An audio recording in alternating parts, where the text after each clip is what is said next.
pasada?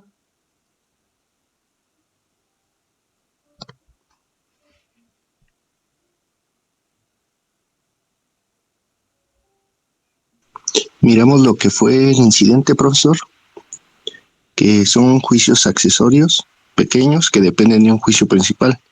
Nos dio el ejemplo de un divorcio, donde el divorcio es el juicio principal y se abre un pequeño proceso que se llama incidente, que podría ser el de pensión alimenticia. Y en este caso la mamá sería la actora incidentista y el papá sería el actor incidental. El papá sería el demandado, ¿no? El demandado incidental. El demandado. Podría ser al revés, pero depende del caso, ¿no? Sí, perdón, el demandado incidental. Vimos lo que es la prueba de instrumentales. Nos comentaba que eran públicas o privadas. Prácticamente pues son documentos.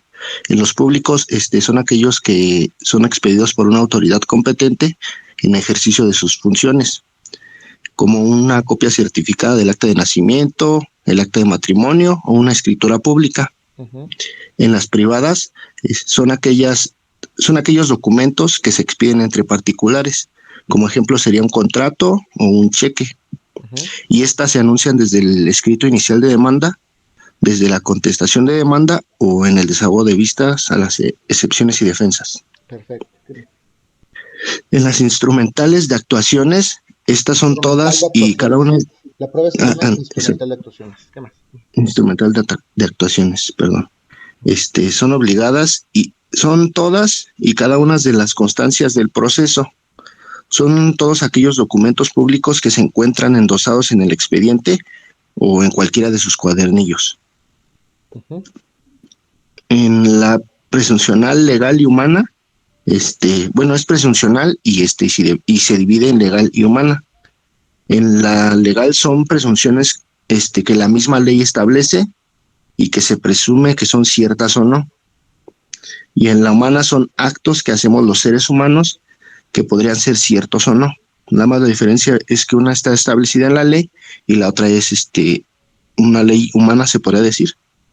No, son presunciones que se derivan del hombre, de las actuaciones o de los actos que cotidianamente hace el hombre. Como eso que les comentaba del menor, si yo tengo un menor a mi cargo y me ven con él, pues en principio se puede dar una presunción o puede acontecer una presunción consistente en que ese menor es mi hijo, porque lo ven conmigo o porque a lo mejor inscribí al menor o reconocí al menor en el registro civil. Se presume, es una presunción humana, se presume por lo que sucede, por el tipo de acontecimiento que es mi hijo. Pero hay dos tipos de presunciones. ¿Cuáles son? ¿Te acuerdas? Sí, la iurius tantum y iuris tantum, perdón, y la iure et de iure. Sí. La iurius tantum es donde se admite la prueba al contrario. Y en la iure et de iure no se admite prueba al contrario. Como ejemplo nos dio los actos fortuitos y de fuerza mayor. ¿Qué más? Nos dio también la inspección judicial, que esta pues no es tan común porque a los juzgados no les gusta así como trabajar, se podría decir. Y por las actividades que tienen cotidianamente y por la carga de trabajo, que es lo que oficialmente te dicen. Hay mucha carga de trabajo, entonces tenemos que hacerlo dentro del periodo probatorio, entonces por lo general siempre buscan algún razonamiento ahí para desechar. En algunos casos sí, claro que sí lo admiten, en algunos casos determinados, pero por lo general buscan suplirla. ¿Pero en qué consiste esta prueba? Pues es para que el juez se tenga como se cerciore de algunos hechos que pasaron en el juicio. Normalmente no va él porque no tiene fe pública, entonces manda al secretario de acuerdos o en su caso al se me fue el nombre, al actuario, perdón. Al secretario de acuerdos no, al actuario. Al actuario, ok. Y sí, y es para que el juez se dirija a un lugar determinado y se cerciore que a través de sus sentidos ocurrieron ciertos hechos o no. Okay. Nos está hablando también de las fotografías, fotocopias, videos y demás medios. Y es un medio de convicción para poder acreditar convicción en el juez. Y nos comentaba que el juez no le da la misma eficacia probatoria que otras pruebas, porque pues estas fotografías, estas fotocopias, se tienden a no ser verídicas, o sea, son como manipulables. Puede ser en algunos casos, o si presentas una fotocopia, pues nadie te garantiza que esa fotocopia está alterada o no. Lo lógico si presentas una fotocopia o una fotografía es que pues robustezcas o vaya, robustecer es la palabra adecuada, o se complementen, vamos a decirlo así, se complementen esas pruebas con otros medios de convicción, como con una testimonial, como con una confesional, como con una documental privada, perdón, pública, etcétera. ¿Ok? ¿Qué más? Sí, y la pericial, nos comentaba que un perito es un experto en cierta materia, en cierto arte o en una profesión. Esta prueba no se tiene que anunciar. Es en el momento de las pruebas, tenemos que saber qué tipo de pericial vamos a ofrecer, ya que el juez pues no es experto en este tipo de ciencia, de arte o de profesión. Y ya nos quedamos hasta ahí. Fue la última que vimos. Muy bien, Marco. Excelente. ¿Tienen alguna duda, jóvenes, de lo que vimos la clase pasada?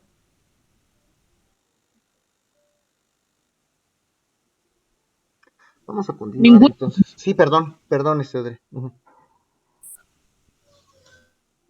no, ninguna, Ah, profesor. ok. Bueno, vamos a hablar hoy. Gracias. Sí, claro. Vamos a hablar entonces hoy de la prueba pericial. Vamos a terminar de comentar esto. Eh, Como bien comentamos hace un momento, el perito es un experto en un arte, en una ciencia, en un oficio. Y es que el juzgador y tampoco los abogados no somos expertos en todas las disciplinas. Somos a lo mejor peritos o expertos en derecho, pero no sabemos medicina ni estamos obligados a saber química, ni contabilidad, ni finanzas, ni ningún otro tipo de asignatura.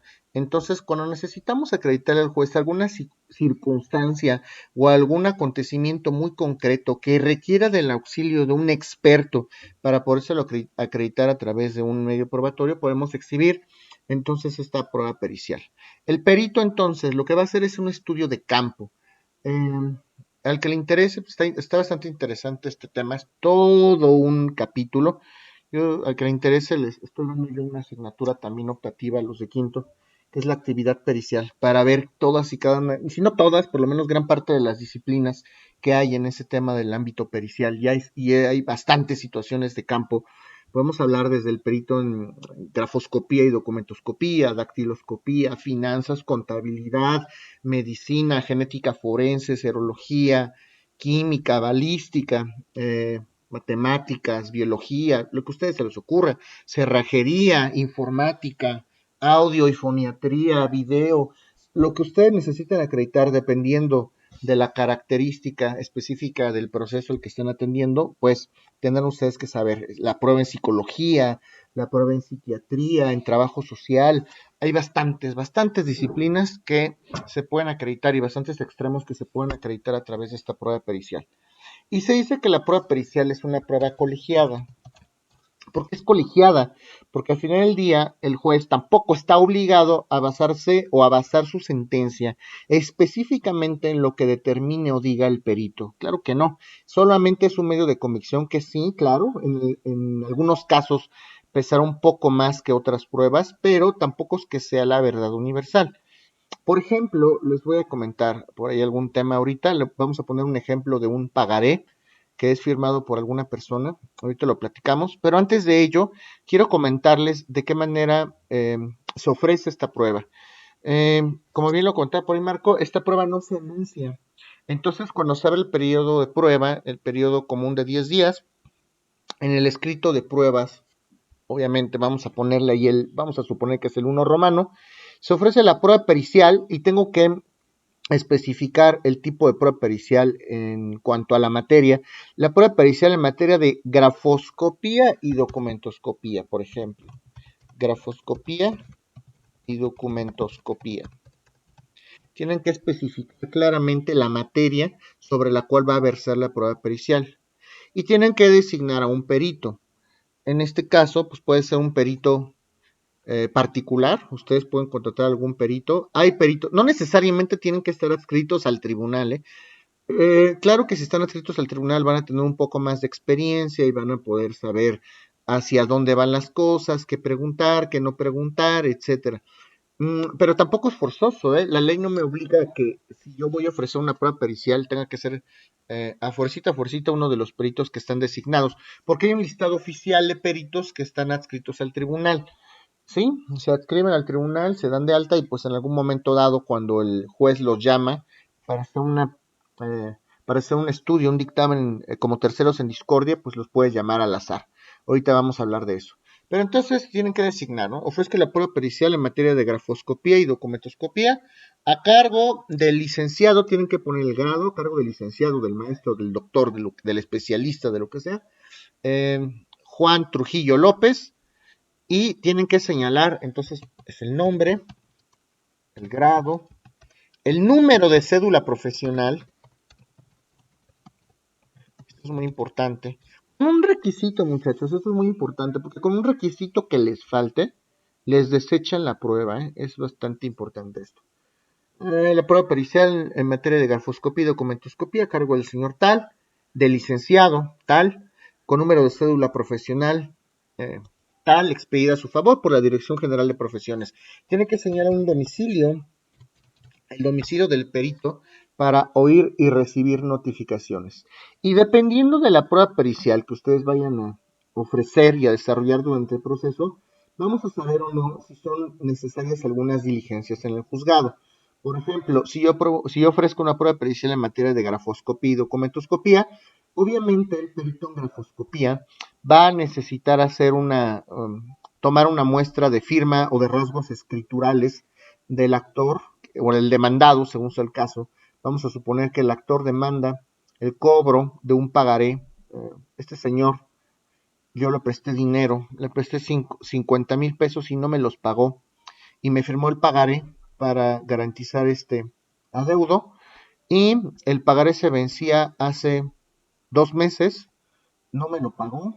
Entonces yo ya se lo he requerido en múltiples ocasiones y resulta que el señor, pues nada, no me pagó. Entonces vengo en la vía ejecutiva mercantil a hacer valer este cobro.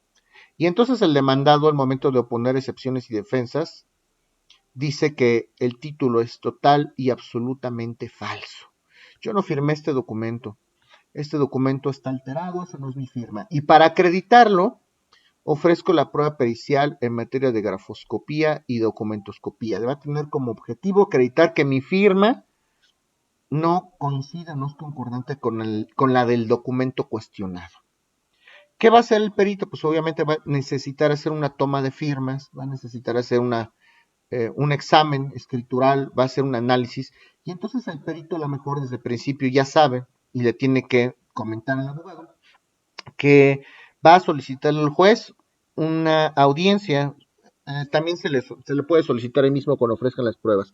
Asimismo, solicito que su señoría fije día y hora de acuerdo a las labores de este juzgado para que ante la presencia del secretario de acuerdos de su señoría o del actuario o de quien sea, se sirva hacer una toma de firmas, obviamente con el secretario de acuerdos, porque ese sí tiene fe pública, y con base en esa toma de firmas o esa muestra de rasgos escriturales, el perito ya puede efectuar y hacer un dictamen, porque ni modo que lo haga así de la nada, y tampoco lo puede hacer de acuerdo a las leyes de la grafoscopía y de la documentoscopía, tampoco lo puede hacer nada más viendo el pagaré, pues, ahí nada más está estampada una firma, pero la firma se tiene que cotejar con el verdadero rasgo escritural del demandado, por decir algo.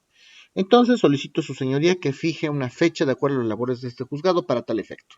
Bueno, y después lo que tenemos que hacer, si yo estoy ofreciendo la prueba como demandado en un momento dado, siempre tenemos que insertar un cuestionario, eso es importantísimo, porque si no, ¿sobre qué va a versar esta prueba pericial?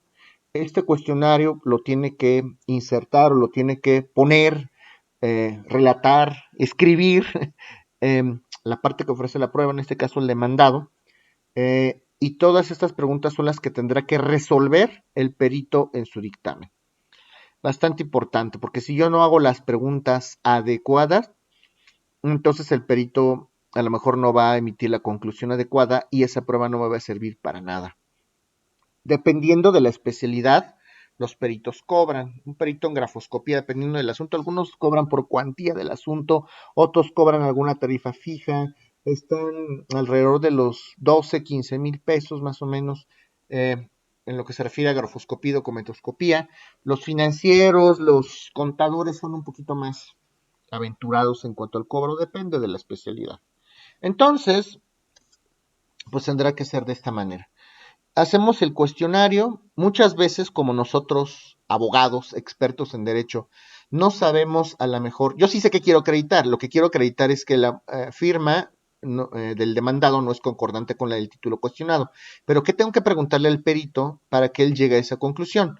Muchas veces lo sano es, si es que yo voy a contratar algún perito de mi parte, lo sano es preguntarle al propio perito, oye, pues ¿qué te pregunto? Y así nosotros vamos aprendiendo y nos vamos haciendo expertos en ese tipo de artes. Al principio hay que preguntarle, oye, ¿tienes algún cuestionario, alguna propuesta de cuestionario para que yo la pueda insertar en mi escrito de ofrecimiento de pruebas? Si ustedes ya tienen la experiencia suficiente y ya saben qué preguntar, pues simplemente hacen el cuestionario y se acaba. Pero eso al principio no les sugiero que lo hagan. Vayan aprendiendo de los peritos por disciplina, porque si no puede que no hagan las preguntas adecuadas. Y bueno, ya ofrezco esta prueba. ¿Qué pasa después?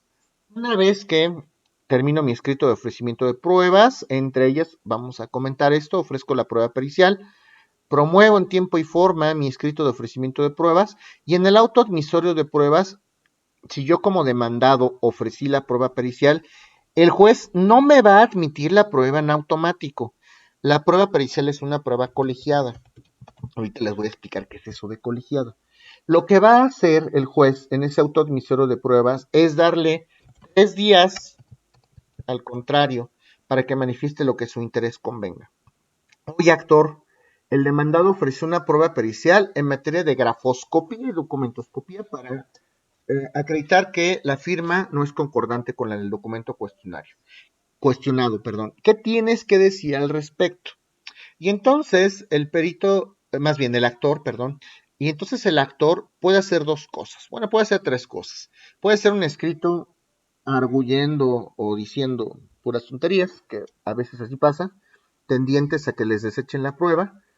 Y bueno, aquí lo que hay que hacer en realidad es que esta vista se las dan por dos razones.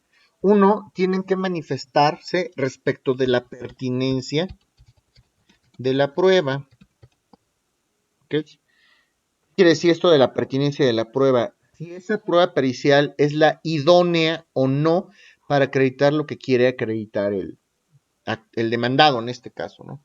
Oye, yo quiero acreditar que este inmueble es mío. ¿Será la prueba pericial la prueba idónea para acreditar el derecho de propiedad de un inmueble? Pues por supuesto que no. La prueba idónea es un título de propiedad, una escritura debidamente inscrita en el registro público de la propiedad. Pueden ustedes argumentar esto si fuera el caso, ¿no? Mal estaría un abogado si ofrece una prueba pericial, que sí los hay, para acreditar que pues un inmueble es propiedad o no de alguna persona. Ahora, pues si ustedes, por ejemplo, en este caso, la prueba pericial se ofrece para acreditar que la firma no es la que aparece estampada en el pagaré, pues por supuesto que la prueba sí es idónea, claro que sí. Algunos abogados dicen, no, no es idónea, pero a pesar de eso, vaya. Pero bueno, pueden ustedes manifestar si es idónea, se vale decir que sí es la idónea, pero también dan este plazo de 3 días las autoridades para que si la prueba pericial al final del día se va a aceptar, le den oportunidad a la contraparte, no la dejen en estado de indefensión y también el actor pueda ofrecer un perito de su parte. Oye, si el demandado ofreció una prueba pericial y nombró un perito, a mí como actor no me pueden dejar en estado de indefensión, yo también tengo derecho a nombrar un perito. Y entonces dentro de esos 3 días, en ese desahogo de vista, ustedes tendrán que ofrecer como actores también un perito con las mismas reglas. Ofrezco también la prueba pericial a cargo de mi perito, que es el señor tal, número de cédula, grado académico, especialidad, domicilio. También, obviamente, ese nuevo perito va a tener que solicitar para que él mismo haga su estudio, esa toma de firmas, o a lo mejor en la misma audiencia van a citar a los dos peritos para que los dos presencien, para que los dos estén en la presencia de este demandado, que él estampe sus firmas en un papel enfrente del secretario de acuerdos y los dos van a tener ya un documento indubitable para el cotejo. Y ya con eso tienen para hacer su dictamen. Y obviamente el actor o la contraparte que ofrece ya también un perito de su parte va a tener que, puede adicionar el cuestionario. A ver, el demandado propuso este cuestionario, pero yo también voy a adicionar estas preguntas. Y lo cierto es que puedo adicionar preguntas o no, o puedo adherirme a las preguntas del demandado en este caso. Tengo la opción de ampliar el cuestionario y tengo la opción de adherirme. Y si hacen otro cuestionario, pues también es indebido porque se trata de que ambos peritos lleguen a una verdad cierta, eficaz, para que el juzgador pueda cerciorarse de estos hechos acontecidos. Entonces, si el demandado, por ejemplo, ofrece un cuestionario y el actor, perdón, adiciona algunas preguntas, ambos peritos van a tener que resolver las preguntas tanto del actor como del demandado. Por eso es una prueba colegiada. Van a trabajar al final en conjunto los peritos, aunque no quieran. Ahorita vamos a ver por qué. Y el perito del actor tendrá que responder sus preguntas y las del demandado. Y el del demandado tendrá que responder sus preguntas más las del actor para que pues los peritos puedan emitir estas conclusiones cercanas a lo que lo plantean hacia las partes. Ya que el actor en este caso desahogó su vista en tiempo y forma y ofreció un perito, en este caso, otografóscopo y documentóscopo, eh, ahora sí, el juez va a pronunciarse, va a dictar un auto donde admita o deseche la prueba pericial. La puede desechar porque no es la prueba pertinente, como les había comentado, a lo mejor porque el demandado no ofreció bien la prueba o porque el actor tampoco desahogó bien esta vista de 3 días, pero por lo general, si se ofrece bien, se admite esta prueba pericial a trámite. Una vez que se admite a trámite, le van a dar un plazo a ambos peritos para que vayan dentro de los 3 días a aceptar y protestar el cargo conferido. Ya aceptamos, ya admitimos, ahí es donde se da ofrecimiento y ahí es donde se da la admisión de la prueba pericial. Ya admitimos la prueba pericial a trámite. Ahora los peritos tienen que venir a ratificar, porque además tienen que exhibir, esto también es importante, se tiene que exhibir la cédula de los peritos, lo que normalmente exhiben, porque pues ni modo que exhiban la cédula, es una copia certificada de la cédula para acreditarle al juez que efectivamente son expertos en un arte, en una disciplina. Claro, cuando así lo exige la Dirección General de Profesiones. Si yo soy experto en cerrajería, pues yo no necesito tener un título profesional. Lo que va a pasar en ese supuesto es que pues tengo que exhibir diplomas a lo mejor o certificaciones de acuerdo al arte, profesión que yo ejerza.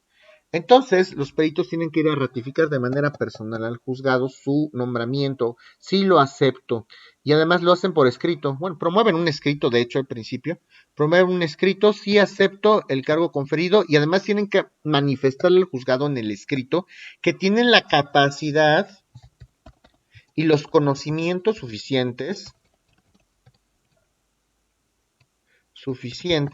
para emitir el dictamen o para hacer el estudio que fue propuesto. Sí, sí lo acepto y sí tengo la capacidad y esos estudios suficientes para poder emitir el dictamen que se me está cuestionando. ¿Ok? Y ahora sí, ya que el juez tiene estos documentos a la vista, solicita ahora sí a los peritos que vayan a ratificar ese escrito. Ya que ratifican el escrito los peritos, le van a dar un plazo que por lo general, dependiendo de la naturaleza del asunto, por lo general es de 5 días. Perito, tienes 5 días para emitir tu dictamen. A ver, espérame tantito, juez. ¿Por qué me estás empezando a computar el plazo si yo todavía no estoy en posibilidades de emitir mi estudio? Necesito primero analizar la firma del demandado y en un momento pues ya después de esa toma de firmas, ya podré emitir mi dictamen. Entonces el juez lo que hace en esos supuestos es fijar una fecha de audiencia para que vayan ambos peritos, para que se presente el demandado, para que el demandado se siente enfrente del secretario de acuerdos y en una hoja de papel le va a decir el perito, a ver, estampa muchas letras A, B, C, D, ahora en cursiva, ahora en script, ahora firma a la derecha, ahora firma a la izquierda, ahora arriba de la hoja, ahora abajo, ahora escribe tal situación. Y entonces va, el perito sabe lo que hace, ya hace esta toma de firmas, saca fotografías, y ahora sí, ya empieza, a partir de ese momento, después de la toma de firmas, en este caso en particular, empiezan a computarse el plazo de estos 5 días para que el perito exhiba su dictamen en el tribunal, ya que se exhibe el dictamen en el tribunal, que prácticamente el dictamen es lo más importante. El dictamen es justo lo que van a hacer también en su problema prototipo. El dictamen es el estudio materializado en papel que hizo este experto, este perito, para dirimir los puntos cuestionados. Como ya lo saben, por ahí se los planteé ya en el Classroom, necesita ver un marco teórico, práctico, a lo mejor un poco de historia, de doctrina, necesito establecer técnicas, metodología, necesito a lo mejor poner fotografías, todo el estudio que vaya a hacer el perito tiene que estar documentado en ese papel.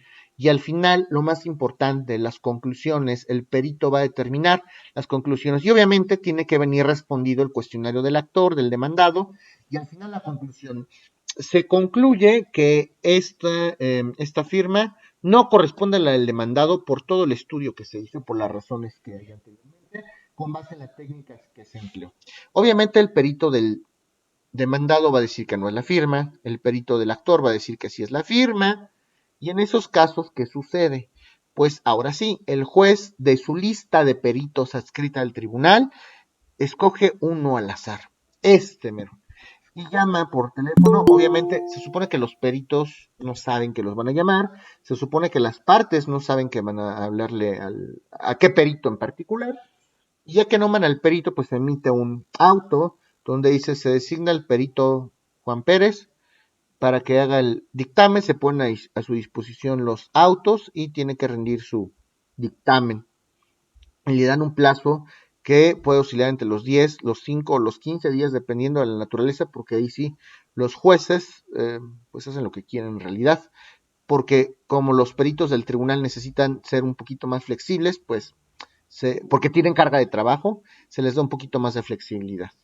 Eso es lo que pasa en la realidad y pues entonces no es que tenga la última palabra el perito, pero sí definitivamente como es el perito propuesto por la autoridad competente, se va a inclinar un poco más hacia lo que diga este perito tercero en discordia. Entonces, el perito tercero en discordia, ya con todos los, dependiendo de la naturaleza de la pericial, por ejemplo, en este caso de grafoscopía y documentoscopía, con esto que ya obran autos, ya el perito puede hacer su dictamen, emite su dictamen. Me encantaría decir que es total y absolutamente apegado a derecho e imparcial, pero pues por supuesto que no es así. Lo que hacen las partes generalmente es rastrear a los peritos, buscarlos y a ver si se permite o no, de acuerdo al perito, ofrecerle dinero. A estos sí los ofrecen dinero. Esto sí es algo que no se debiese hacer, pero es algo muy común. Entonces ya les dan al perito, el perito emite su dictamen y el perito tercero en discordia va a tener que emitir al final un dictamen diciendo si es la firma o no es la firma. ¿Y ya se acabó la historia de los peritos? No, por supuesto que no. Vamos a decir que el perito tercero en discordia dice que sí es la firma del demandado. Híjole. Entonces ya el demandado casi casi perdió el asunto. No, puede existir otro momento más en esto de la prueba pericial, por eso es colegiada. Se puede solicitar, la parte interesada puede solicitar una junta de peritos. Oye, juez, no estoy de acuerdo con las conclusiones que emite el tercero en discordia. Solicito que señales una nueva fecha de audiencia para que se celebre una junta de peritos.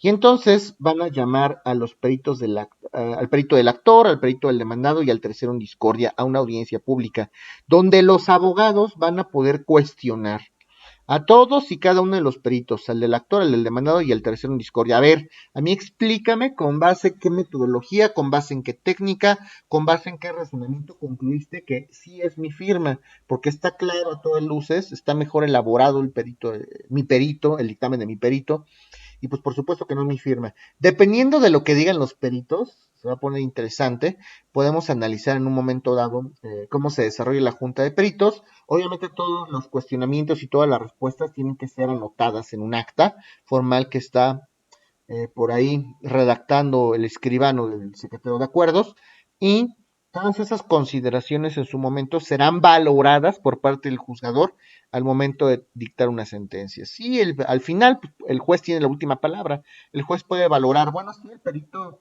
de discordia dice que no es la firma del, perdón, que sí es la firma del demandado, pero bueno, la junta de peritos no supo sustentar esta respuesta o esta conclusión que dio el dictamen, no supo explicar qué metodología utilizó, no supo explicarme a mí qué técnicas utilizó, y pues es deficiente su dictamen, por eso yo a veces les pongo deficiente, es deficiente el dictamen y pues produjo mayor convicción en su señoría el dictamen de la parte demandada, por lo tanto, pues,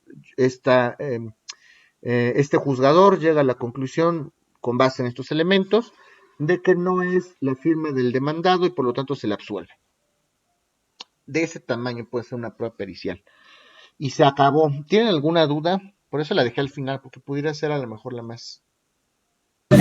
Profesor, Sí. en esta última etapa donde nos decía que se podría llamar a una audiencia para el perito por parte del juzgado La junta de y peritos. por la junta de peritos y pues la parte interesada, la parte afectada, el cuestionario que realizan es igual que el primero, o sea, es elaborado o se toma en consideración ambas partes o solamente participa la parte afectada.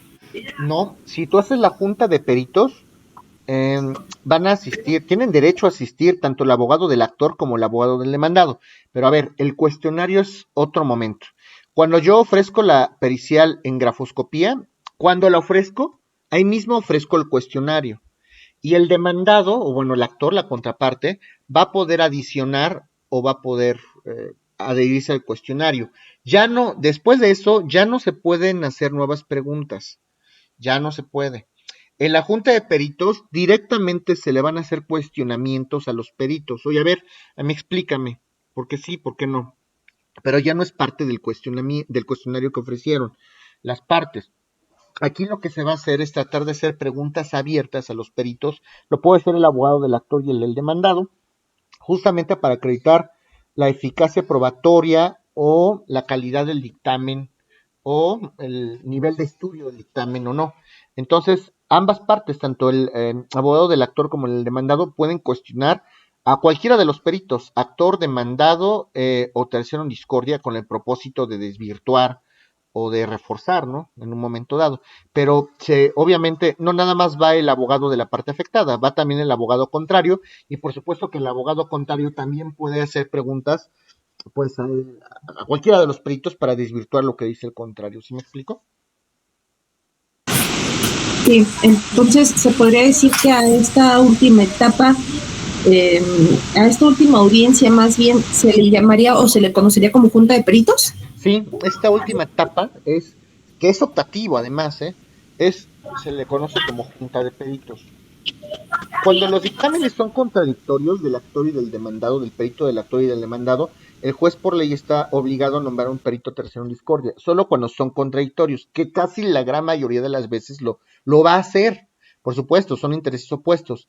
Y emite el tercero en discordia en dictamen, pero la junta de peritos sí se llega a dar, pero también es raro que lo pida algún abogado, porque generalmente quieren quedarse hasta ahí. Pero pudiera darse ahorita. Ya con los juicios orales, ahorita ya no se desarrolla tanto esto porque, salvo que es un proceso escrito, pero en los juicios orales no se lleva tanto a cabo esto porque la naturaleza del juicio oral ya por ley llaman a los peritos para que expongan el resultado del dictamen y ahí mismo los abogados cuestionan a los peritos. Pero en los procesos escritos tendría que ser alguna práctica común, no sé por qué no lo hacen muchos, pero es optativo esto de la solicitud de la Junta de Peritos. ¿Qué más?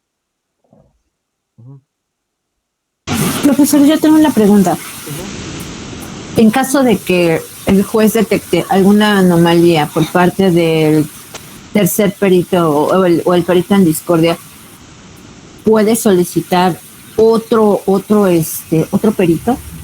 ¿Qué tipo de anomalía? Perdón. En su reporte final,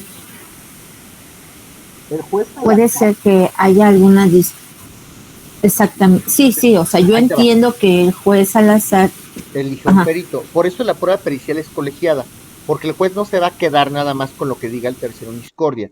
El juez nombra el tercero en discordia para robustecer y poder definir, vamos a decir, pero no nada más tiene las conclusiones del tercero en discordia, tiene también las conclusiones del actor y también tiene el dictamen del actor y el del demandado. Ya con estos tres dictámenes, el juez puede llegar a una verdad, por eso se dice que la prueba es colegiada, porque toma en consideración no nada más el del tercero en discordia, sino el de los tres peritos. Y tienes toda la razón, es muy común que el perito tercero en discordia, después de que el perito de actor o demandado hacen un libro, un estudio pormenorizado, el tercero en discordia, 2 hojas, y es muy común. Eh, pues normalmente no llama a otro perito a menos que se acredite que el perito tiene algún tipo de interés, en cuyo caso puede ser recusado también el perito. Si una discordia nada más, puede ser recusado. Oye, este perito conoce alguna de las partes, tal, tiene que ser recusado. Salvo ese supuesto, si el perito manifestó tener el conocimiento técnico y está en la lista de tribunales por este tipo de cuestiones como deficiencia en su estudio, no nombra otro perito. Generalmente no lo hacen así. Solo que se acredite que alguna de las partes lo recuse, llegan a nombrar otro perito. Justamente porque la prueba es colegiada, porque no se puede quedar el juez solo con lo que dice el tercero en discordia. Dejaría en estado de indefensión a las partes, actor y demandado, porque quiere decir que nada más está basado en el dictamen del tercero en discordia y no está considerando los demás dictámenes. ¿Sí me doy a entender? Uh-huh. sí, profesor, gracias. Sí. ¿Alguna otra duda?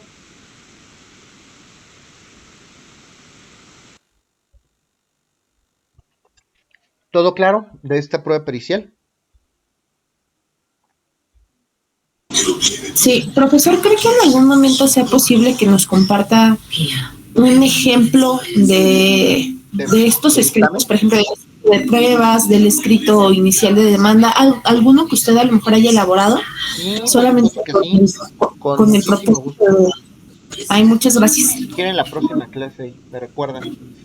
Algo me llevaré para que ustedes lo puedan revisar. De todas maneras, también ya les compartí por ahí, ya sé que no tiene nada que ver con nuestra materia, pero les compartí también algún dictamen en materia de finanzas que tuve en algún asunto, para que ustedes puedan revisar por lo menos qué estructura tienen los dictámenes de los peritos.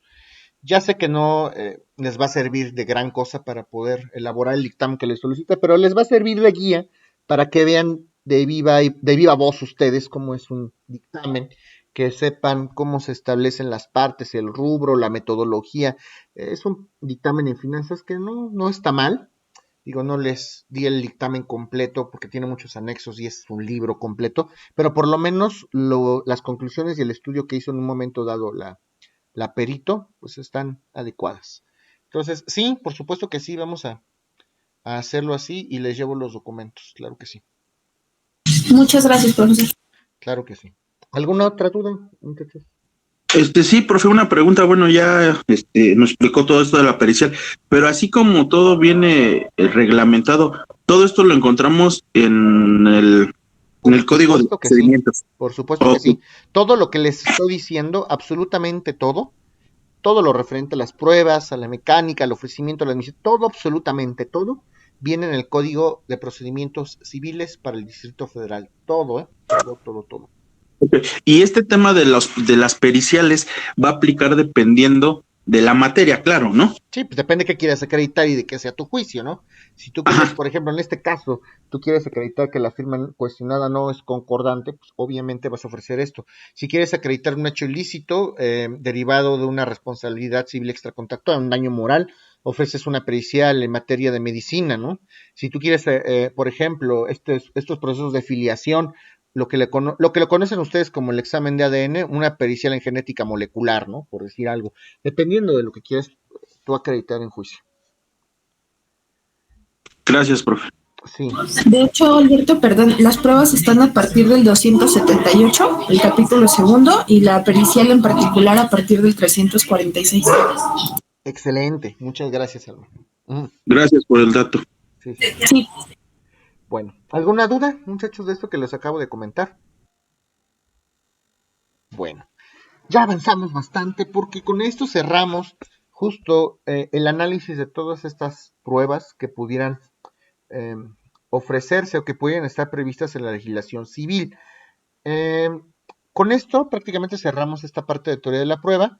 Se cierra la etapa probatoria, ya que se termina de desahogar la última prueba, se cierra la etapa probatoria. En la última audiencia, es más, si falta, por ejemplo, una prueba pericial, hasta que no esté emitido el último dictamen y generalmente vaya a ratificarlo el perito, hasta que no se desarrolle la junta de peritos, en esa audiencia pública dan por concluido el periodo probatorio. Ya se cierra el periodo probatorio y después, ¿qué pasa? Después el juez va a abrir un periodo de 3 días comunes a ambas partes, al actor y al demandado, para que ofrezcan sus alegatos. Y antes de hablar de los alegatos, tengo que hablarles de una excepción en el periodo probatorio. Esto es muy importante también. La regla general ya la conoce. Yo necesito ofrecer mis pruebas, necesito anunciar la testimonial, la instrumental, no hay problema. Y tengo que ofrecer mis pruebas en el periodo común de 10 días. Bueno, y si no las ofrezco en ese periodo común de 10 días, entonces ya me quedé sin pruebas. Hay una excepción a la regla. Y son dos supuestos. No sé si lo hayan escuchado. Las famosas pruebas supervenientes. ¿Han escuchado esto de las pruebas supervenientes? sí, profesor. Excelente. A ver, cuéntame, ¿qué son las pruebas supervenientes? Son las pruebas de las que podemos tener conocimiento previo a esta etapa preliminar de las pruebas, por ejemplo, pruebas que nos puedan surgir en el mismo proceso. Ok, se los voy a acomodar un poquito mejor porque me suena que sí lo han escuchado, pero que hay un poquito de confusión. La regla general es que yo tengo que ofrecer mis pruebas dentro de estos 10 días comunes. Pero bueno, no en todos los casos. Hay excepciones a la regla. ¿Qué pasa si ya se me venció el periodo probatorio de ofrecimiento de 10 días comunes? ¿Ya no puedo ofrecer pruebas? La regla general es no. Pero hay dos excepciones. Hay dos supuestos en los que yo todavía puedo ofrecer pruebas, incluso fuera de este periodo probatorio, fuera de este periodo de ofrecimiento de pruebas de 10 días, siempre y cuando no se haya dictado sentencia, evidentemente. Hay dos excepciones. La primera, ¿cuál es? Las pruebas que no hayan existido al momento en que yo tenía que ofrecer las pruebas. Mi plazo probatorio de 10 días se vence el 31 de mayo. Ok. ¿Y qué pasa si el 5 de mayo alguna autoridad del gobierno me expide un documento que es necesario para que yo acredite algún extremo en juicio? ¿Ya? Porque me lo expidió la autoridad fuera de esos 10 días, ¿ya no se puede ofrecer? Pues no, este es un supuesto de las pruebas supervenientes. Yo le tengo que decir al juez, oye juez, fíjate que esta prueba que quiero ofrecer como prueba superveniente, en este acto vengo a ofrecer este documento público consistente en, no sé, una constancia de negativa ficta, consistente en un instrumento público, en una escritura, lo que sea, ¿no? Fíjate que este documento no existía al momento en que yo tenía que ofrecer pruebas. Entonces te lo vengo a ofrecer como prueba superveniente. Admítelo, por favor, aunque esté fuera del plazo del periodo de ofrecimiento de pruebas. El juez inmediatamente le va a dar vista de 3 días al contrario. Oye, actor, ¿qué tienes que decir? El demandado dice que esta prueba no existía al momento en que se dio el periodo de ofrecimiento de pruebas. ¿Qué tienes que decir? ¿Es viable admitirla o no? Si la parte contraria da un razonamiento adecuado conforme a derecho para que no se la admitan, pues igual no se la admiten. Pero si alega puras tonterías y en realidad no estamos fuera de lo que establece la ley, sí, ¿por qué no? Se la puede admitir el juzgador, se puede admitir una prueba superveniente fuera de este plazo, porque no existía en ese momento. Y el segundo supuesto es que yo no, o que alguna de las partes, no conociera la existencia de la prueba al momento de ofrecer pruebas. Mi periodo probatorio de ofrecimiento de pruebas se vence el 31 de mayo, pero resulta que el 3 de junio yo tengo conocimiento de que hay un testigo que no sabía que también tenía conocimiento de los hechos. Vengo a ofrecerte esta prueba, juez, esta nueva testimonial a cargo del señor, quien tiene su domicilio en tal. Y además pido que lo cites, porque yo me encuentro imposibilitado para hacerlo. Esta prueba es superveniente porque yo no sabía que este señor tampoco conocía los hechos al momento en que ofrecí mis pruebas. De igual manera le van a dar vista al contrario para que manifieste lo que su interés convenga y pues ya se acordará si se admite nuestra prueba superveniente. ¿Sí quedó claro esto o no? Sí, profesor. Profesor, a mí no me quedó claro. ¿Me puede repetir la segunda, por favor? Fin. Se trata de una prueba que tú no sabías que existía al momento que tenías que ofrecer pruebas. Si tú tienes 10 días y al día 15 te enteras de la existencia de una prueba que no sabías, puedes ofrecerla como superveniente. Y el juez le va a dar 3 días al contrario para que manifieste lo que su interés convenga. Y si no manifiesta algo coherente, te la van a admitir como superveniente. ¿Sí me explico? Sí, ya, gracias. Ok. ¿Alguna otra duda, muchachos?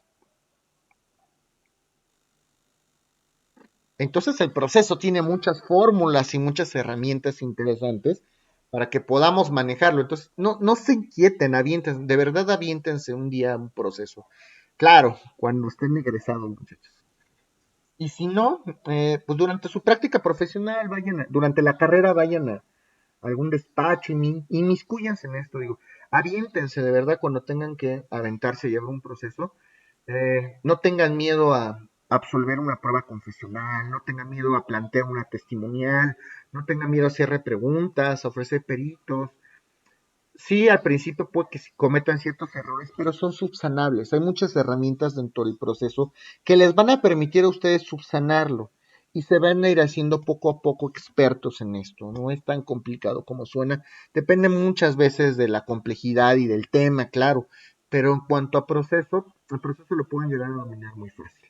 Dominen sus nervios y practiquen mucho. Es como las matemáticas. Entre más practiquen, más lo van a llegar a dominar. ¿Ok? Esto en cuanto al periodo probatorio. Ahora sí, se abre un periodo de alegatos de 3 días. Y es que muchos abogados también no le dan la importancia necesaria a estos alegatos. Creo que ya lo habíamos comentado.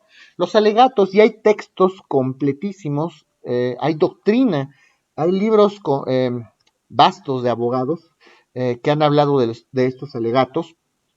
Y lo cierto es que muchos abogados no le dan la importancia adecuada a los alegatos.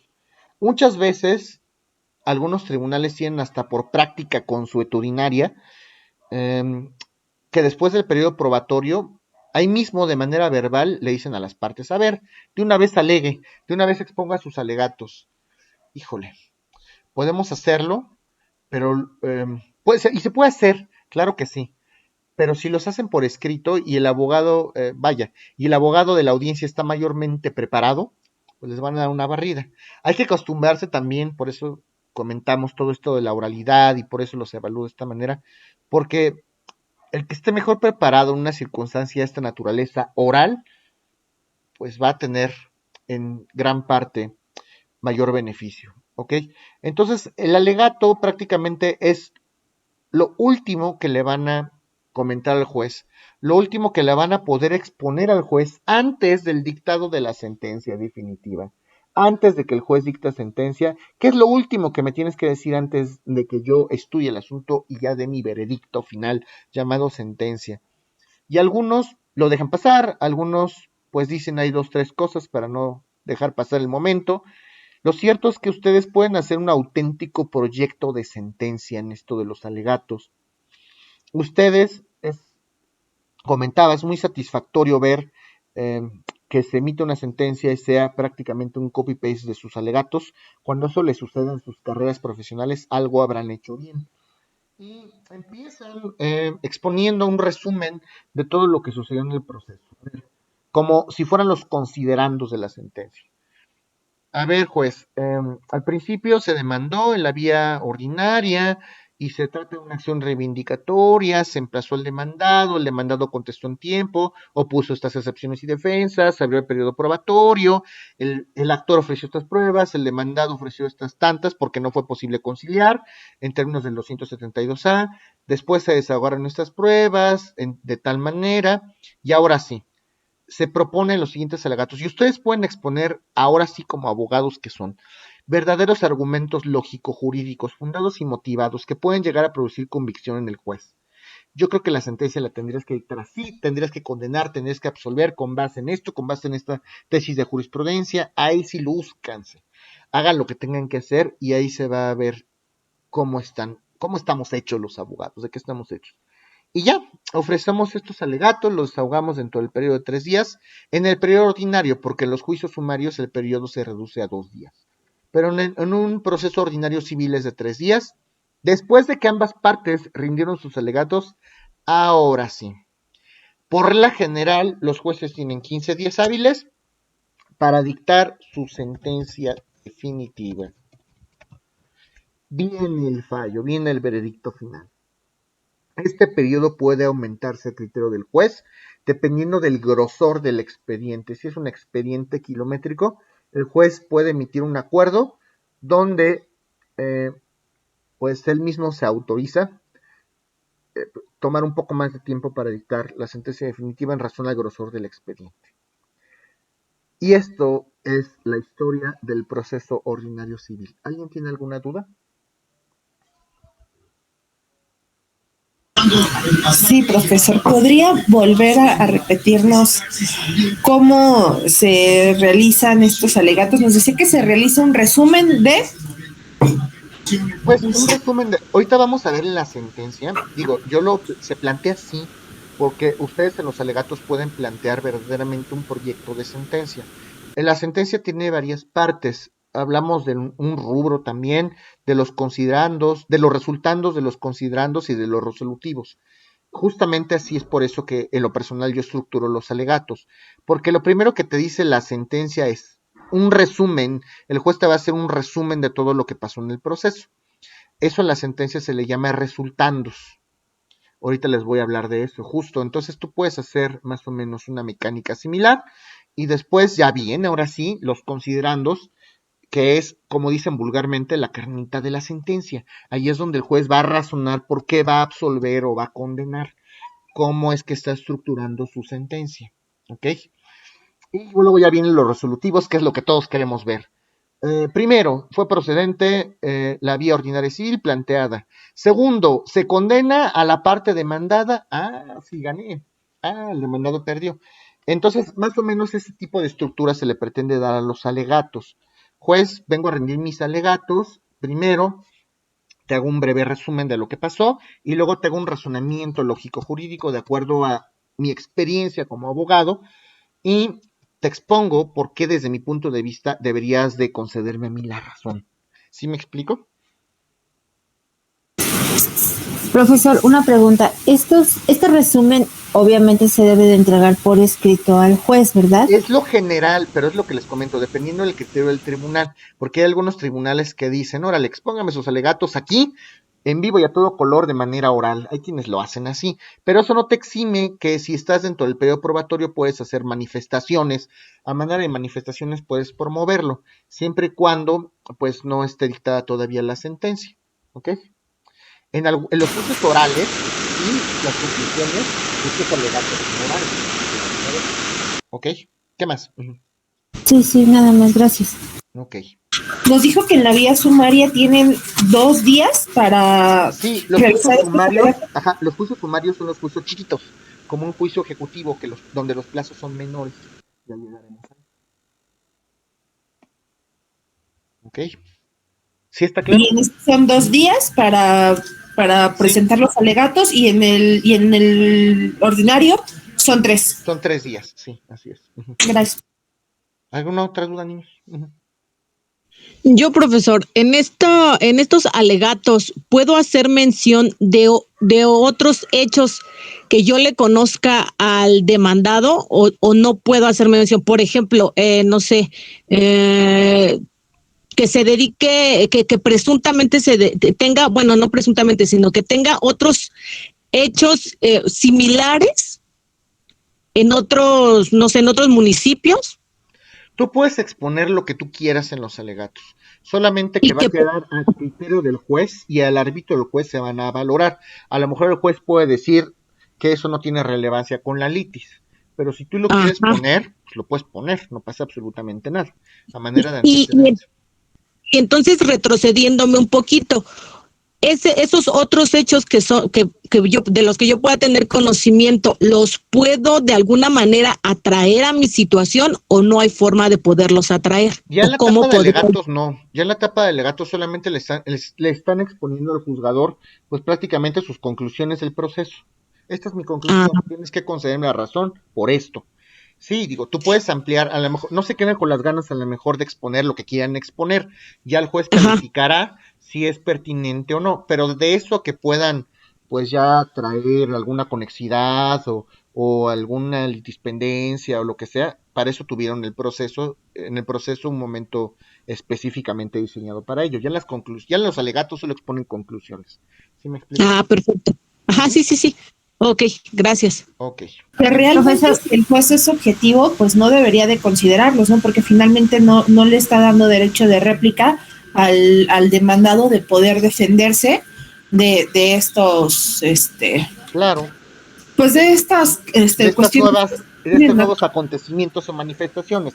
Lo cierto es que ambas partes, y aquí es donde justamente se da esta garantía de seguridad jurídica, ambas partes, tanto actor como demandado, tienen un momento específico para poder rendir sus alegatos. Todos pueden decir lo que quieran, así como el demandado dijo nuevas cosas y le sacó nuevos trapitos al sol, también el actor puede hacer lo mismo. Todos tienen este momento procesal, es su momento, gócenlo, solamente que si dicen algo que no es o concordante con la litis, pues seguramente no lo va a tomar en cuenta.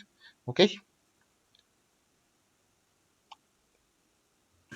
Sí, profesor. Y ahora, por ejemplo, si desde un principio, ya cuando tengamos mucha experiencia, como usted nos decía, y que querramos apoyarnos en jurisprudencia para la elaboración del escrito inicial de demanda, Pues no es mucha experiencia, vaya, ustedes aviéntense. Digo, eso lo van viendo desde. Ninguno somos expertos al 100%, ¿eh? Todos cometemos errores. El tema es aviéntense para que lo puedan vivir y poquito a poquito le pierdan el miedo, es eso. ¿Pero qué? Perdón, Alma, cuéntame. no se preocupe, profesor. De hecho, justo es porque acabamos de hacer un ejercicio en nuestra otra materia de una elaboración del escrito inicial para un tema familiar. Ajá. Entonces, justo pues nos apoyábamos de jurisprudencia. Nosotras pues somos muy pretenciosas y estábamos solicitando el 70%. Uy, perdón, profesor. No te preocupes. Le decía, estábamos.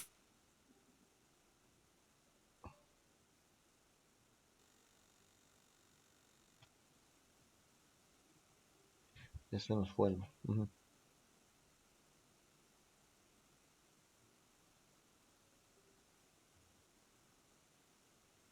profesor, yo tengo una pregunta en lo que retoma la exposición.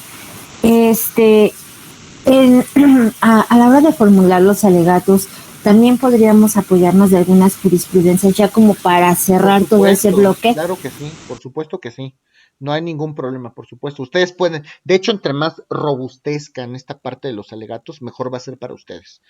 Pueden fundamentar, ahora sí, pueden hacer un escrito kilométrico. Claro, traten de ser jurídicos y traten de no establecer tanta paja.